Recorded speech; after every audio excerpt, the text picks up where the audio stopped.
Hello friends, welcome to my channel. আশা করি সবাই ভালো আছেন, আমিও খুব ভালো আছি। যারা নতুন আমার চ্যানেলটাকে দেখছেন তারা ভালো লাগলে চ্যানেলটাকে সাবস্ক্রাইব করে নেবেন। আর যারা দেখো ভালো লাগলে তারাও লাইক, কমেন্টস আর শেয়ার করে দিও। সত্যি দীপকে খুব খাটতে হচ্ছে কদিন ধরে ওদের গ্রামের বাড়িতে। মাকে হেল্প করার জন্য মার সঙ্গে সঙ্গে নানান কাজ করার চেষ্টা করছে। রান্নাঘর থাকা সত্ত্বেও ছাদে গিয়ে রান্না করতে হচ্ছে। কারণ কিছু তো ভ্যারাইটি লাগবে না। শুধু ওই রান্নাঘরের রান্না দেখতে কার কতদিন ভালো লাগবে? একটু যদি অন্যরকম না দেখায়, কি হবে? একটু থ্রিলার না থাকে তাহলে কিসের কি? কিসের ব্লগিং? এটা তো যারা ডেইলি ব্লগ করে তাদের ধর্ম। নতুনত্ব কিছু দেখাবার চেষ্টা করবে। কিন্তু গ্রামের লাইফে নতুনত্ব কি থাকতে পারে, তাই না? তাই ওরা টেনে টেনে আনার চেষ্টা করে, যেমন উনুন বানানো, বিভিন্ন রকম উনুন বানানো। আমরা দেখেছি এর মধ্যেই প্রায় ৩ রকম উনুন আমরা দেখে ফেলেছি। আ ৩ রকম সরি ৪ রকম উনুন বানানো দেখে ফেলেছি। একটা ওদের পুরনো রান্নার ঘরের মাটির উনুন, একটা ওদের সেই চিকেন রান্নার বিখ্যাত উনুন কাঠ দিয়ে বোধহয় তৈরি করেছিল সেটাকে। আর একটা ছাদে ইটের উনুন যেটা রান্না করতে পারেনি, ভিজে গেছিল। আর এখন লাস্টে হলো টিনের উনুন। তাহলে কত রকম উনুন হলো না? তাহলে প্রকারভেদ উনুন। আগুনের জ্বালাতেও পারুক আর না পারুক, আগুন জ্বালানোর জন্য যেগুলো দরকার সেগুলো ও খুব ভালো তৈরি করতে পারে। এইটা কিন্তু আপনারা স্বীকার করবেন। ঠিক আছে?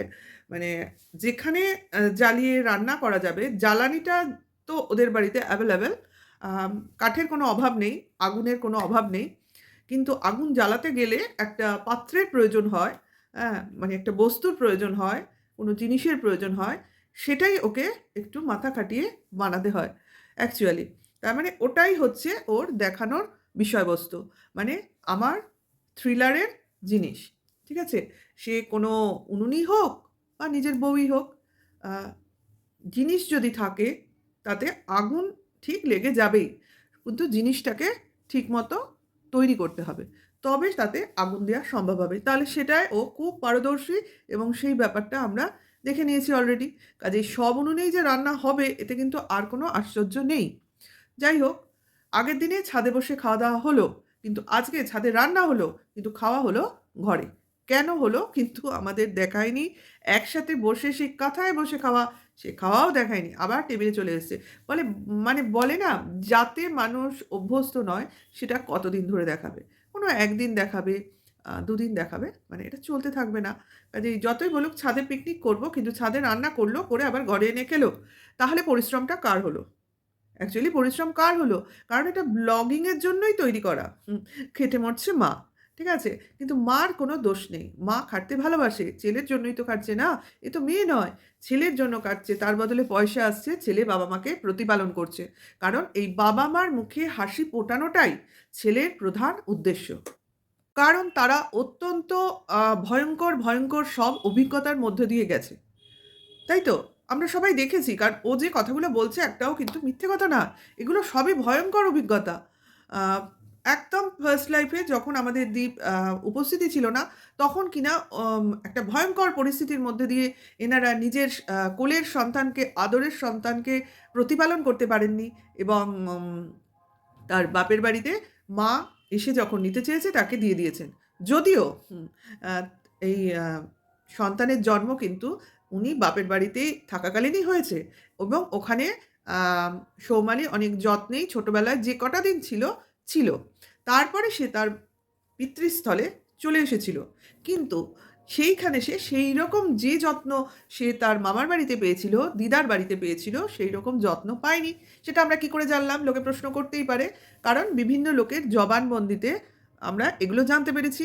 আ এখন তো ওয়াইটিতে সবাই প্রচুর আলোচনা করছে না? মোটামুটি এখন সবাই বলব না, সবাই করছে না। কমতে এখন গুটি কতকে এসে পৌঁছেছে। তা সেখান থেকেও জানা যায় বা পূর্বেতে এগুলো প্রচুর আলোচনা হয়েছে। সেখান থেকে খানিকটা অভিজ্ঞতা সঞ্চয় করা হয়েছে। তাহলে আ সেই যত্নের যখন অযত্ন হয়ে যায়, তখনই কারোর মনে লাগে, প্রাণে লাগে।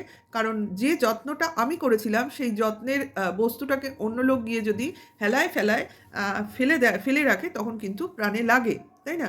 লাগে কি না? কারণ বলে না, ছেলে-মেয়ের থেকেও নাতি-নাতনি তার দাদু ঠাকুমার কাছে অনেক কিছু। সেইজন্য নাতি-নাতনির জন্য সে তার ছেলে, মেয়ে, বউ, জামাই সবাইকে বকাবকি করতে পারে। এতটাই এদের কাছে ইম্পোর্টেন্ট হয়ে যায়। সেই কারণেই সৌমালির পার্মানেন্ট স্থান হয়ে যায় তার মামার বাড়ি। এবং পরবর্তীকালে যখন কিনা তার ভাইয়ের জন্ম হয়, তখনও তার বাবা মা কোনোভাবেই তাকে ফিরিয়ে আনার কোনো রকম চেষ্টা করেনি। তো ছাদে খাওয়া হলো না, তারা নিচে খাওয়ার টেবিলে বসে খেলো। আহ, মা আর ছেলে যথারীতি। আহ, বাবা আর নাতির খাওয়া দেখানো হয়নি। হয়তো উনি দুই দুই একদিন আমরা দেখলাম একসাথে বসেছিলেন, আর হয়তো কমফোর্টেবল ফিল করছেন না, আবার উনি যথারীতি আহ, আলাদা খাচ্ছেন বা আগে খেয়ে নিচ্ছেন, এরকম কিছু একটা হবে। কারণ এরা যে কোনো একটা সিস্টেমে চলে না, শুধু দেখানোর জন্যই দেখায় যে এই যে একসাথে খাচ্ছি, এই যে একসাথে যাচ্ছি, এগুলো শুধুমাত্র আমাদের মতো ভিউয়ার্স আর ক্রিয়েটারদের জন্য। এটা কিন্তু ওদের নিজের জন্য নয়, শুধুই দেখানো।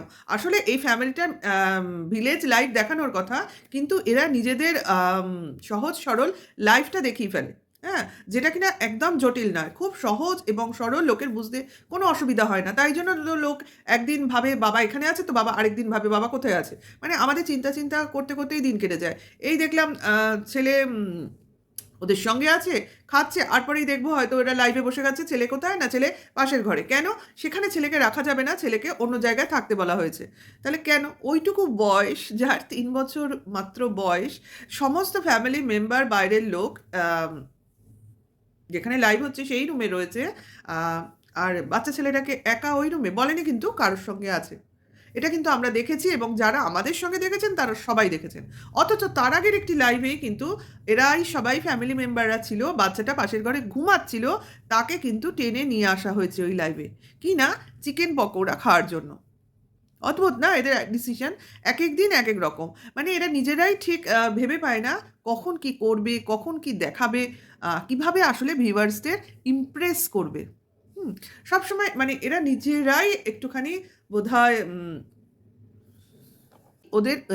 এদের উদ্দেশ্যই হলো আমি যাই করব সেটা ভিউয়ার্সরা যেন ভালো বলে, যেন কোনোভাবে খারাপ না বলে। অ্যাটলিস্ট সেই জন্য কোনো দিন একটা খারাপ কিছু করে ফেললেই পরদিন সেটার একটা আম, বাহানা দিতে বসে যায়, এটা এই জন্য হয়েছে, ওটা ওই জন্য হয়েছে। ঠিক আছে, হতেই পারে, মানুষ তো, মানুষের ভুল ত্রুটি, দোষ ত্রুটি এগুলো থাকতেই পারে, এগুলো আমরা ক্ষমাঘেন্না করে নিই। কিন্তু বিশাল বড় দোষ, সেগুলো তো ক্ষমাঘেন্না সবসময় করা যাবে না, না। সেই জন্যই সেগুলো মহান আকারে আমাদের সামনে চলে আসছে। যাই হোক, আমরা আজকে শুনেছিলাম ছেলে চিকেন খাবে, ছেলের জন্য চিকেন রান্না হচ্ছে, তার জন্য বাজার থেকে চিকেন আনা হয়েছে প্রথমত, কিন্তু ছেলের চিকেন খাওয়া আমরা দেখিনি। ঠিক আছে, জানি না সেটা অন্য কোনো ব্লগে আসবে কিনা, কারণ আমরা সেটার প্রচার শুনেছিলাম সন্দীপ মিত্র ব্লগে আসবে, সেটা আমরা এখনো দেখিনি। কিন্তু চিকেন যেটা রান্না হওয়ার কথা ছিল, যেটা কিনা দীপ নিজের হাতে করবে বলেছিল, সেটা সে করে উঠতে পারেনি দিনের বেলায়। কারণ সেটার জন্য তো আলাদা একটা তার মাথায় ঘুরছে, আমার রান্না যখন আমি একটা করবই, খেটে খুঁটে করব, তাহলে আমি একটা চ্যানেলের মধ্যে সেটা দেখাবো না।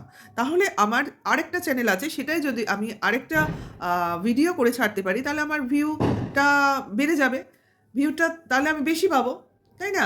একটা চ্যানেলের মধ্যেই যদি আমি দুটো ভিডিও দিয়ে দিই, বা একই চ্যানেলে দুটো ভিডিও দিই, তাহলে সেটা বেশি ভালো হবে। কিন্তু যখন আমার চ্যানেল একাধিক, তখন আমি বিভিন্ন চ্যানেলে দেবো। ভিউয়ার্সরা ঘুরে ঘুরে দেখুক না কেন, কোনো অসুবিধা নেই। ভিউয়ার্সদের নেট খরচ হোক, তাতে আমার কি?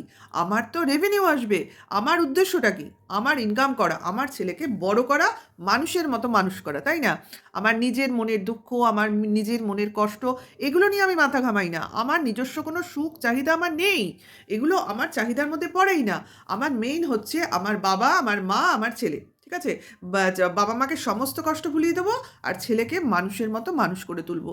সে আমি অমানুষ হই, আমি অশিক্ষিত হই, আমি নেশাখোর হই, সে আমি যা খুশি হই, কিন্তু ছেলে আমার দেখার মতো একজন কেউ তৈরি হবে, যাকে সারা ওয়াইটি দেখবে।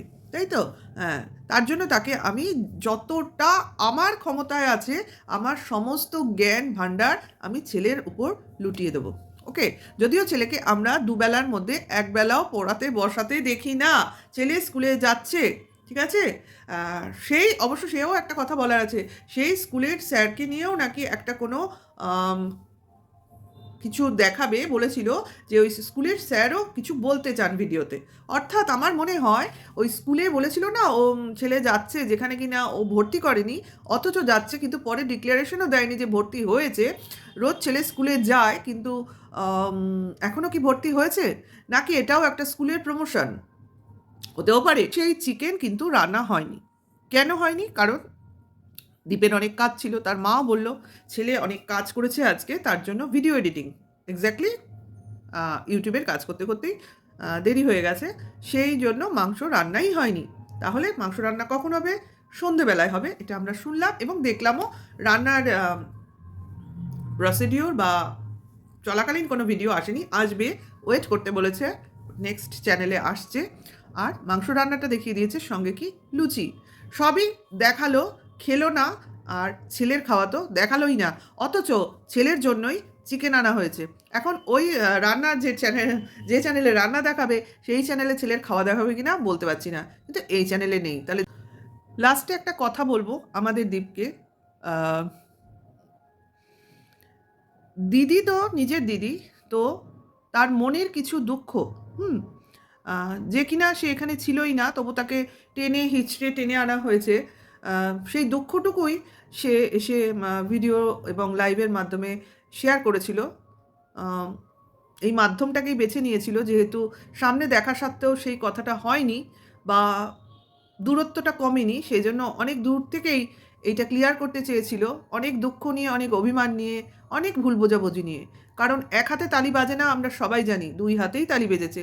দোষ ত্রুটি সবার থাকে, কিন্তু আমরা কি জানি, ছোটদের দোষ বড়রা ক্ষমা করে দেয়, তাই না? সব তাহলে এখানেই লোকে বলবে, তাহলে সৌমালি যেহেতু দিদি, তাহলে দীপের দোষ কেন ক্ষমা করে দেয়নি? কিন্তু তারও তো বড় কেউ আছে, তার বাবা মা, তারা কি পেরেছেন? উল্টে তাদের মেয়েকে তারা ক্রমাগত দোষারোপ করে যাচ্ছেন। মা একটা সময় বলেছেন, এখন কিন্তু চুপ করে আছে, কেন আছে না? টোটাল ওয়াইটির দিদিরা তাকে, তার মেয়েকে যা নয় তাই বলে নিচু করে দিচ্ছে। তাহলে এক এক সময় আমাদের মনে হয়, সৌমালি কি সত্যি এনাদের মেয়ে? আমার সত্যিই মনে হয়, এক এক সময় আমার মতো আরও কারো মনে হয় কিনা সন্দেহ। কারণ যাই হোক, আমার নিজের ছেলে বা মেয়ের সঙ্গে যে অশান্তিই হোক না কেন, আমি কখনো চাইবো না তৃতীয় বা থার্ড পার্টি এসে আমার ছেলে বা মেয়ের নামে কিছু বলুক। অন্তত আমি তো চাইবো না, আমার মতো এরকম অনেক মাই আছে যারা চাইবেন না নিজের মেয়ের নামে কোনো কিছু শুনতে উচনিচ। আমার মেয়ে, আমার মেয়ের সাথে আমার ঝামেলা আমি বুঝে নেব, কারোর বলার এখানে কোনো রাইট নেই, ঠিক আছে? তাহলে এইভাবে যে ওয়াইটির কয়েকজন দিদিরা তার এই দিদিকে, যে কিনা ছোট থেকে সব জিনিস থেকেই বঞ্চিত, তাকে এইভাবে ছিঁড়ে ছিঁড়ে খাচ্ছে, সে যদিও তার ইগনোরেন্স দেখাচ্ছে, হ্যাঁ, কিন্তু তোমাদের কি কোনো দায়বদ্ধতা নেই এখানে, অন্তত তোমার মা বাবার? উল্টে তারা যে অসহায়, তারা যে নিপীড়িত, এই সংবাদটা তুলে আনছে। এটা কিছু হচ্ছে না, এতে সৌমালির কোনো ক্ষতি হবে না, অ্যাকচুয়ালি কোনো ক্ষতি হবে না। আমার বলার উদ্দেশ্য, তোমরা কি কোনোভাবে এদের স্টপ হতে বলতে পারো না? যে আমাদের সমস্যা, আমার আর আমার বউয়ের সমস্যা, এখানে আমার দিদি আসে কি করে? কি করে? সেই কথাটাই তো দিদি এসে ওয়াইটিতে বলেছিল। এখন তোমাদের চোপাকে খারাপ লাগে বলে দুনিয়ার সবার চোপাকে খারাপ লাগবে এমন তো কোনো কথা নেই। সব লোকের দৃষ্টিভঙ্গি আলাদা, তুমি তোমার খারাপ লাগাটা সবার মনে বসিয়ে দিতে পারো না। এখন যারা বসিয়েছে তারা রেভিনিউ ইনকাম করছে এর জন্য, তাদের চ্যানেলে গেলেই বোঝা যাবে, কেউ বিনে পয়সায় প্রমোশন অফ করে বসে তোমার জন্য বসে বসে লাইভ করছে না, সবাই এর জন্য রেভিনিউ কামাচ্ছে। আমি বুঝতাম এরা প্রমোশন বন্ধ করে, এরা এরা মনিটাইজেশন অফ করে তাদের ভাইয়ের জন্য একেবারে ক্ষেপে উঠেছে, তার ভালো করবই, তাহলে আমি এক বাক্যে মেনে নিতাম। একজনও কিন্তু টাকার লোভ ছাড়া এইসব কথা বলছে না। এই যে তোমার নতুন এজেন্ট দিদি, আমি বলি নতুন এজেন্ট দিদি, তোমার জন্য প্রাণপাত করে যাচ্ছেন, সে রাতে ঘুমোতে পারছেন না, তিনি ঘুমন্ত চোখে বসে বসে লাইভ করে যাচ্ছেন, তোমার হয়ে কথা বলে যাচ্ছেন, এবং যদি কেউ চোপার এগেনস্টে কথা বলতে আসে, তাকে তার প্রেমিক বানিয়ে দিচ্ছেন। তাহলে প্রেমিকের কটা আইডি? মানে এখানে যদি অন্য কেউও আসে, তাকে প্রেমিক বানিয়ে দেওয়া হচ্ছে। হ্যাঁ, যে প্রেমিকের গলা শুধু শুনেছে, লোকে কেউ সচক্ষে দেখেনি। হাস্যকর জিনিস।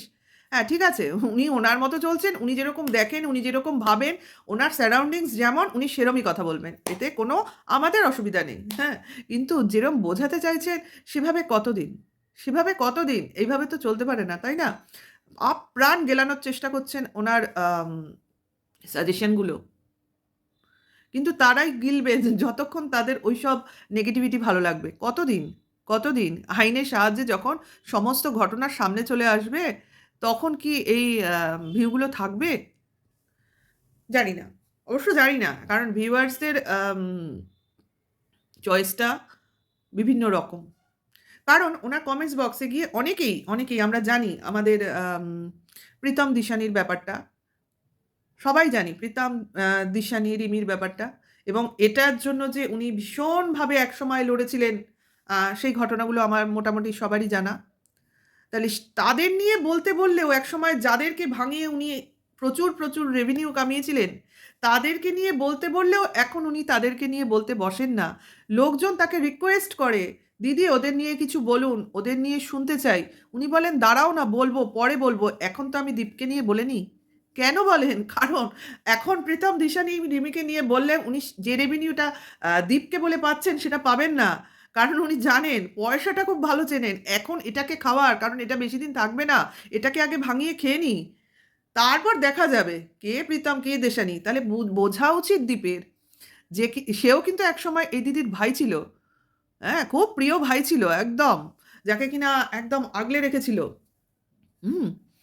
যার দায়িত্ব নিয়ে সংসারটাকে শেষ করে দিয়েছিল। যেরকম কিনা এখানে বসে করছে। তাহলে তার কথা কিন্তু সে এখনো মনে রাখেনি। মাঝে মাঝে বলে, "হ্যাঁ, মনে আছে, করব।" কিন্তু করাটা কিন্তু কেউ দেখছে না। সেই ভাই কিন্তু এখন যথেষ্ট কষ্টে রয়েছে। কারণ সেখানে পয়সা নেই, এখানে পয়সা আছে। আগে একে খেয়ে নিই। একে খেলে আমার কত ইমপ্রুভমেন্ট হচ্ছে তোমরা দেখছো না? আমি তো আমারটা ঠিক তৈরি করে নিচ্ছি। তাই না? একদম আম মাটির বাড়ি থেকে পাকা বাড়ি তৈরি করে নিচ্ছি। কাজেই আ এই মহিলা কারোর নিজের হতে পারে না। কারণ যে পয়সা চেনে, এর ফুল ফ্যামিলি এক্সাক্টলি। আমি ভাবতাম এর হাসব্যান্ড হয়তো একটু অন্যরকম। কিন্তু আমার ধারণাটা একটু ভুল ছিল। কারণ উনি ওনার সমস্ত ভিডিওই দেখেন, সমস্ত লাইভ দেখেন, সামনেও থাকেন। তাহলে ওনার ভাষা, ওনার কীর্তি ওনার অজানা নয় অ্যাকচুয়ালি। কারণ তারপরে যেসব শুনেছি যে পরিবেশ থেকে উনি এসছেন বা যার মাধ্যমেই নিয়ে এসছেন, সেই পরিবেশে এই ভদ্রলোকেরও যাতায়াত ছিল। তাহলে এনাকে কি করে আমরা ভালো বলে নেব সেটা বুঝতে পারি না। আপাত দৃষ্টিতে ভদ্রলোক হলেই যে সবাই একেবারে দেখতে ভদ্রলোক হলেই যে মানুষটা ভদ্রলোক হবে, এটা কিন্তু সবসময় সত্যি হয় না। যাই হোক, আ এটা আমার ধারণা, এটা আমার কাউকে কমপ্লিমেন্ট দেওয়া নয়। কিন্তু উনি সামনে বসে দেখছেন ঐরকম ইঙ্গিত, ঐরকম নোংরা কথাবার্তা, তাহলে উনি যখন প্রোটেস্ট করছেন না, তার মানে উনি এটাকে সাপোর্ট করেন এবং তার মেয়েও, একটা বয়স্তা মেয়ে, সেও সামনে বসে, চাকুরিরতা মেয়ে, আ সেও বসে সামনে দেখে এবং তার কোনো প্রোটেস্ট নেই। হুম? তাহলে ধরেই নেব ফ্যামিলিটা ঠিকই আছে। যেরকম সেরকমই আছে। আ এর কোনো উন্নতি নেই। তাহলে অ্যাকচুয়ালি বলতে চাইছি এ কারণ নয়। এ শুধু টাকার। টাকা যেখানে সেখানে। কাজেই দীপ যেটা করছে বা ভাবছে এরা আমাকে বাঁচাবে, এদের ক্ষমতা কতদূর? এরা নিজে আগে বাঁচুক। তারপর অন্যকে বাঁচাবে বা প্রতিশ্রুতি দেবে। তাই না? ঠিক আছে বন্ধুরা, এখন আর বলব না। এসব তো চলতেই থাকছে, রোজ হচ্ছে। আবার আসবো অন্য সময় আরেকটা কোনো ভিডিও নিয়ে।